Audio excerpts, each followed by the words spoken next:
السلام علیکم ورحمۃ اللہ وبرکاتہ نحمده ونصلي على رسوله الكريم أما بعد فأعوذ بالله من الشيطان الرجيم بسم الله الرحمن الرحيم ولهن مثل الذي عليكم بالمعروف صدق الله العظيم وقال النبي صلى الله عليه وسلم إن الجنة تحت أقدام الأمهات أو كما قال عليه الصلاة والسلام۔ صدر محترم، مہمانان عظام اور حاضرین بزم، آج کے اس باوقار اختتامی پروگرام میں میری تقریر کا عنوان اسلام میں عورت کا مقام ہے۔ اسلام ہی دنیا کا وہ واحد اور مقدس مذہب ہے کہ جس نے حیات انسانی کے کسی گوشے کو تشنا نہیں چھوڑا بلکہ ہر جگہ مکمل رہنمائی کی ہے، خواہ عبادت ہو یا سیاست، شادی ہو یا رنج، مرنا ہو یا جینا، معاشرتی نظام ہو یا ازدواجی بندش، غرض کے ہر جگہ اسلام اپنی ایک ایسی یکتا اور منفرد حیثیت رکھتا ہے جس سے دیگر ادیان و مذاہب عاری اور خالی ہے۔ عزیزان گرامی، یہ ایک ناقابل انکار حقیقت ہے کہ مذہب اسلام سے قبل نوع انسانی میں عورت کا کوئی خاص مقام نہیں تھا۔ یہی وجہ تھی کہ جب بھی کسی کے گھر میں کوئی بیٹی پیدا ہوتی تو اس کا باپ بہت ہی زیادہ شرمندہ ہوتا تھا،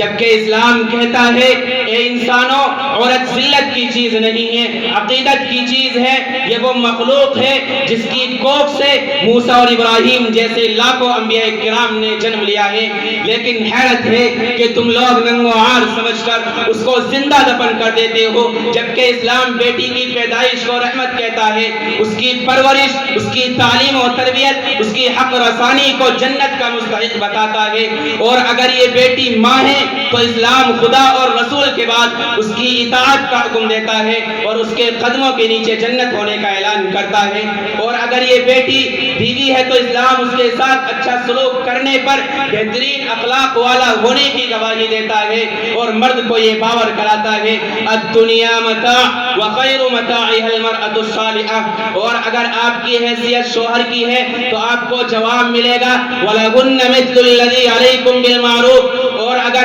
آپ کی حیثیت باپ کی ہے تو آپ کو جواب ملے گا مَنِ ابْتَلَىٰ مِنْ هَٰذِهِ الْبَنَاتِ بِشَيْءٍ فَأَحْسَنَ إِلَيْهِنَّ كُنَّ لَهُ سَتْرًا مِنَ النَّارِ۔ اور اگر آپ کی حیثیت فرزند ارجمند کی ہے تو آپ کو جواب ملے گا ان الجنت تحت اقدام الامہات۔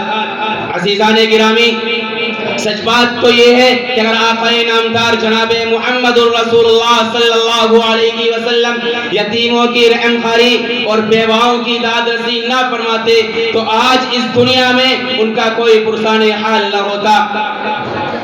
امت مسلمہ کے دھڑکتے دلوں، اسلام میں عورت کا مقام و مرتبہ جاننا چاہتے ہو تو آؤ، اسلام کو بدنام کرنے والے آؤ، اسلام کو برا بھلا کہنے والے آؤ، اسلام پر کیچڑ اچھالنے والے آؤ، مشاہدہ کرو، اسلام نے عورت کو گھر کی ملکہ قرار دیا ہے۔ اسلام میں عورت کو جو مقام و مرتبہ حاصل ہے وہ کسی اور مذہب میں نہیں ہے۔ اسلام عورت کو عرش عظمت پر بٹھاتا ہے، اسلام عورت کا سر بلند کرتا ہے، اسلام عورت کی جہت اور حیثیت متعین کرتا ہے، اسلام عورت کی عزت نفس کی حفاظت کرتا ہے، اسلام عورت کو گھر کی زینت بناتا ہے، اسلام عورت کو محفل کی زینت نہیں بنانا چاہتا، اسلام عورت کو بازار کی جنس قرار نہیں دیتا، اسلام عورت کو دنیاوی حوث کا ذریعہ نہیں بناتا، اسلام عورت کو نفسانی خواہشات کا مرکز نہیں بنانا چاہتا، اسلام عورت کو بے حیائی اور فحاشی کا اڈا قرار نہیں دیتا، بلکہ اسلام نے عورت کو نصف ایمان کہا ہے۔ ایمان کے بعد اللہ رب العزت والجلال کی سب سے بڑی نعمت عورت ہے۔ عزیزان گرامی، عزیزان گرامی، اسلام کے اندر عورت کی حیثیت کو دیکھو، اسلام نے تاروں سے چمک، پھولوں سے مہک، چاند سے چاندنی، زمین سے تواضع، سورج سے جذبہ ایثار اور آسمان سے بلند کردار حاصل کر کے اس کو سرکے میں ملا کر معجون مرکب تیار کیا اور پھر وہی عورت کی حیثیت بن گئی۔ آخر میں یہی کہنا چاہوں گا کہ اسلام نے عورت کو زمین کی نہیں آسمان کی مخلوق بنایا ہے۔ اسلام نے عورت کو کمزور نہیں قابل احترام بنایا ہے۔ اسلام نے عورت کو غلام نہیں عزت والی مقام یافتہ شخصیت بنایا ہے۔ لہذا ہم سب پر ضروری ہے کہ اسلام کے اندر عورت کو جو مقام و مرتبہ دیا گیا ہے ہمیں اس کی تائید کرنا چاہیے۔ ہم میں سے ہر ایک کو اللہ رب العزت والجلال عورت کو جو مقام و مرتبہ دیا گیا ہے اس کو ادا کرنے کی توفیق عطا فرمائے۔ وما علینا الا البلاغ۔